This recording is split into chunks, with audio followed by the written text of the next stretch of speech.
আমরা আল্লাহর কাছে দোয়া করব, আল্লাহ আমার দোয়া বাহ্যিক দৃষ্টিতে কবুল করুন অথবা না করুন। কেন? একটা জিনিস চেয়ে যদি নাই পাই তাহলে চাইবো কেন?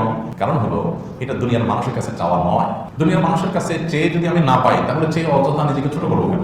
এটা দুনিয়ার মানুষের হিসাব। আর আল্লাহর হিসাব কি? আল্লাহর কাছে যে আমি চাইলাম, এই চাওয়াটাই একটা ইবাদত। আমার কাঙ্ক্ষিত জিনিসটা আমি পাই বা না পাই, এই চাওয়ার কারণে আমার আমলনামায় সওয়াব বা বিনিময় অটোমেটিক লেখা হবে, যদি আমার চাওয়াটা আল্লাহর জন্য হয়ে থাকে। কথা কি বুঝাতে পারছি? দোয়া করাটাই একটা কি ইবাদত। দোয়ার মাধ্যমে আমি যা চাইলাম সেটা আমি পাইলাম কি না পাইলাম এটা দেখার দরকার নেই। আমি যদি নাও পাই তারপর শুধু দোয়া করার মাধ্যমেই আমি একটা ইবাদত করলাম এবং নেক আমলে উপযুক্ত হয়ে গেলাম ইনশাআল্লাহ। এক। দ্বিতীয়ত হলো, অনেক সময় আমাদের দোয়ার ফলাফল অনেক পরে গিয়ে প্রকাশ পায় বা আমরা পাই। এরকম বহু ঘটনা আপনি পাবেন। আপনার জীবনে অনেক আগে একটা জিনিস দোয়া করেছেন, আপনি নিজেও মনে করতে পারেন না কখন দোয়া করছেন, ভুলেই গেছেন আপনি, হয়তো আল্লাহ বলেন না।